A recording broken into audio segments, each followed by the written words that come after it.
from the studios of WMUL at Marshall University in collaboration with the Dead Podcaster Society. This is Why Radio, a show where I, DJ Drivin Duncan, take you for a ride down information lane and teach you about the world of radio and audio production in the name of answering the question of why radio and learning more about the individuals that are helping to grow and evolve this industry.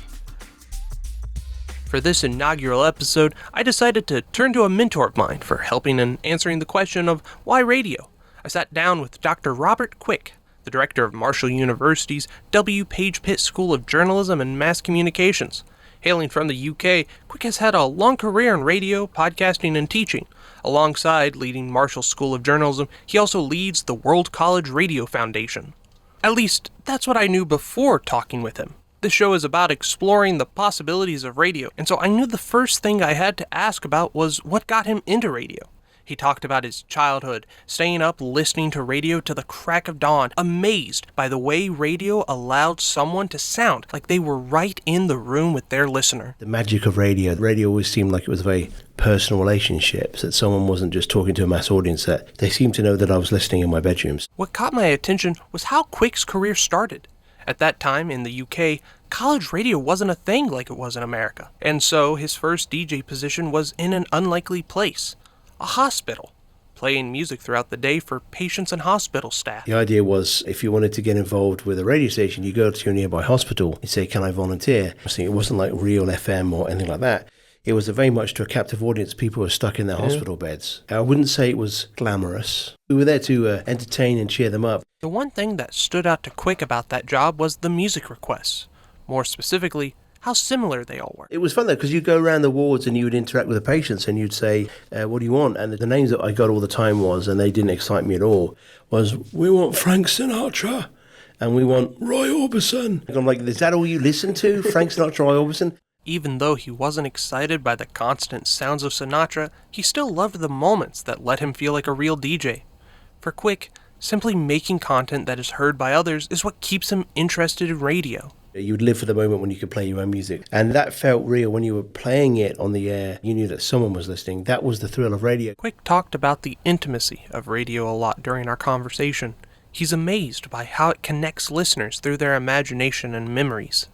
I feel, with radio, more than television, the pictures are better.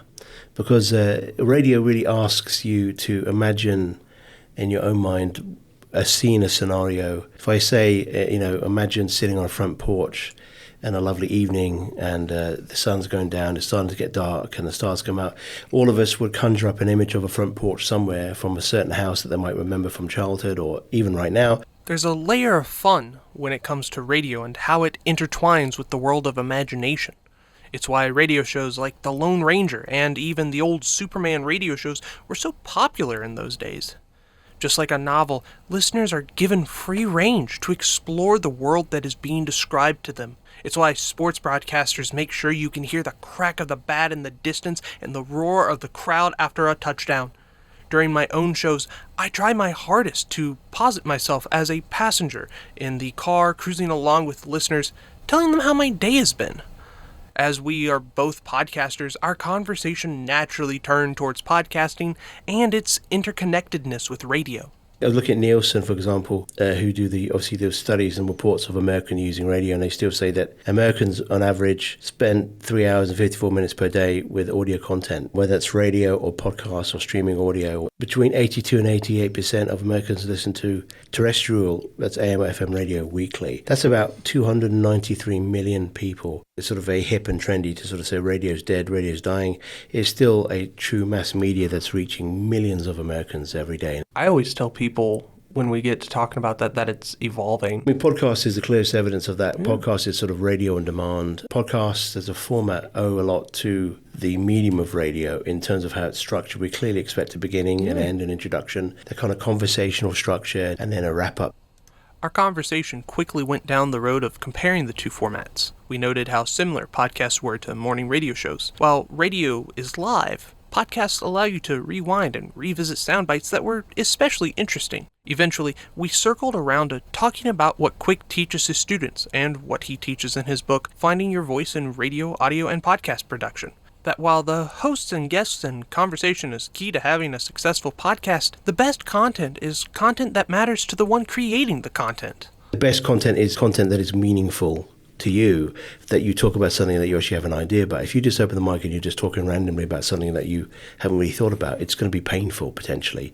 Not just for you to do it, but it could be painful for any audience to listen to it as well. We even talked about the differences between live radio and a pre-recorded segment. You kind of nailed it on the head about the benefit of having the intimate aspect with radio, was that a lot of times it feels like I'm just listening in on two buddies drinking some soda together on the couch, watching a movie. You feel like you're fly on the wall. You feel like you're at the table or on the couch, or you feel like you're sort of there with them even though they can't hear you and you can't sort of directly participate. That's the thing, of course, that podcasts miss out on that live radio has. Live radio was the doorway in which audiences could interact and converse with the radio hosts they listened to. Quicke and I even agreed that live podcasts blur the line because they are basically another form of live radio. We then talked about radio as a companion in our day-to-day lives. There's so much content out there now, you're going to find something that ticks all the boxes for you.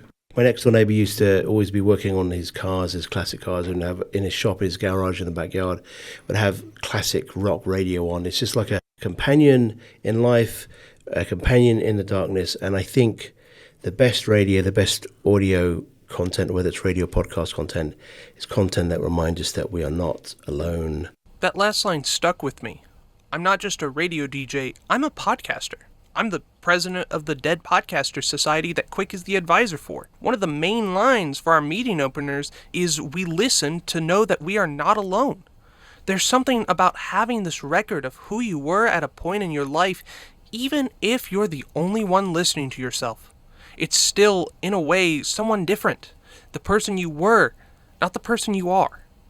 For Quicke, it's a way to hold on to memories that may disappear one day. What I like about audio being used as a record, even though it's sort of very ephemeral like radio itself and it will just disappear. I interview family members, like my family members and stuff, because I know that one day they'll be gone, right? My parents, and I already did this with my father-in-law. I did an interview with him. When he was really quite ill, I did an interview with him.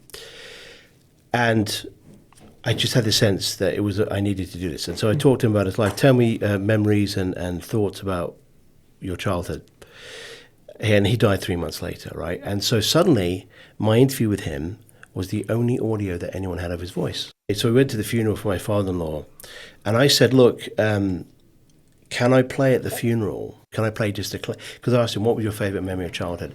And he talked about growing up on a farm in Kansas, and the soundbite ended with him sort of laughing. I played that at the funeral, and that was apparently really, really important for many people because he was lying there, obviously, in his coffin. And when I played this, it brought him to life. There's a magic to the visual anonymity that accompanies audio production. There's a vulnerability that can be achieved because the audience can't see if you're being strong or weak in that moment. Anyone who has worked in radio or podcasting will tell you the first time speaking into the mic will be the hardest. But as you continue, you'll grow more confident in yourself. When I'm gathering interviews for news packages, I notice people are more open to being interviewed when I tell them there's not a camera involved. There's a magic in how an audio-only product accentuates emotion.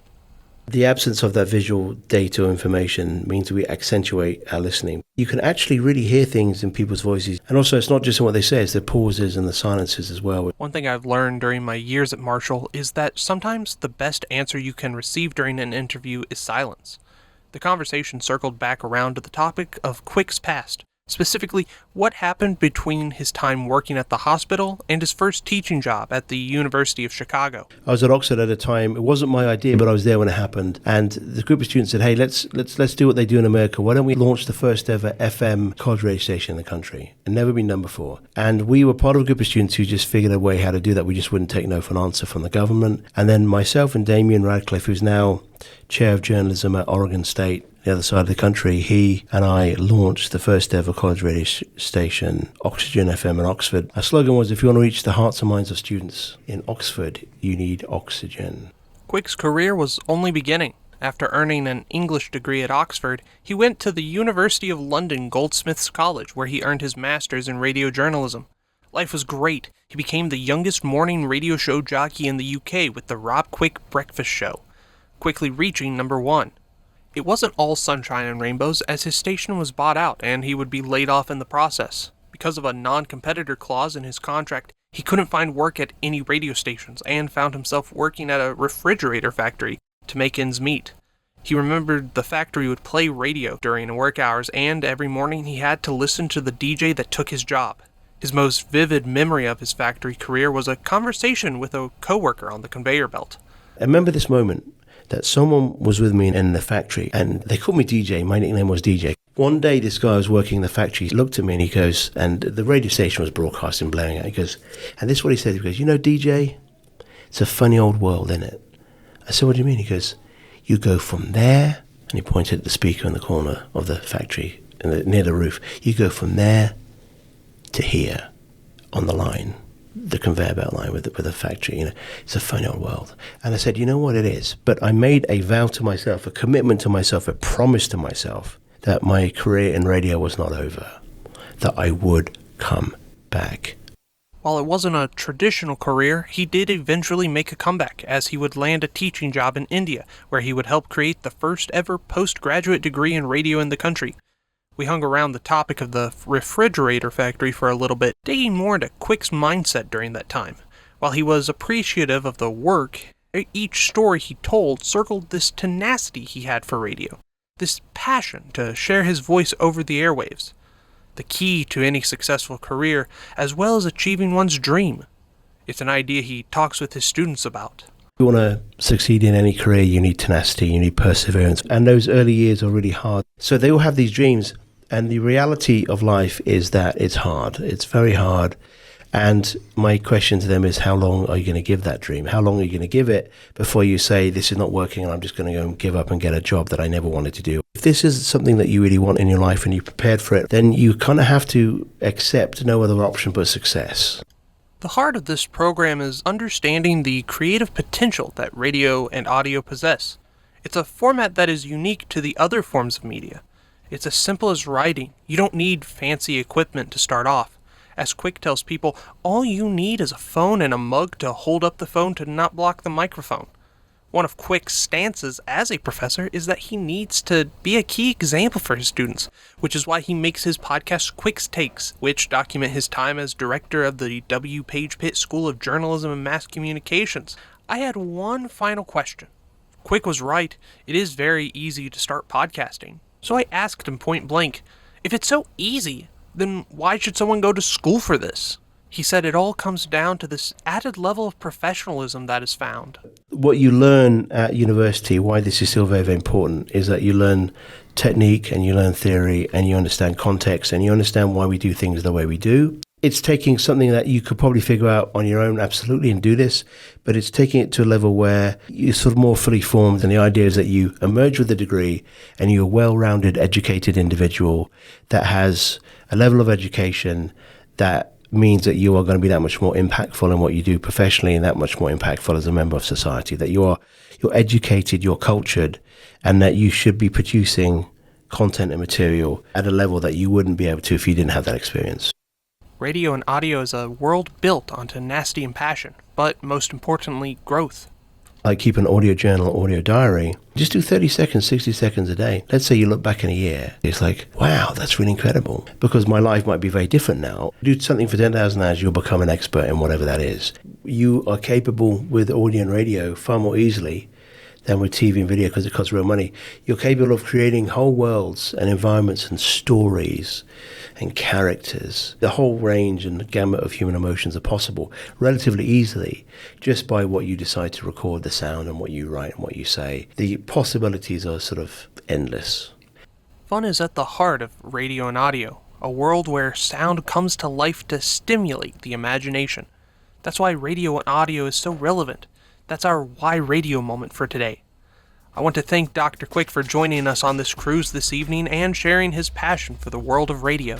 This is my stop, but don't worry. Why Radio will be back for another ride, and if you do miss a cruise, then you can find episodes on Marshall University's Dead Podcaster Society's social media, Dead Podcaster Society MU on Instagram and YouTube. I'm DJ Drivin Duncan, and you're listening to Why Radio on WMUL-FM 88.1 The Cutting Edge.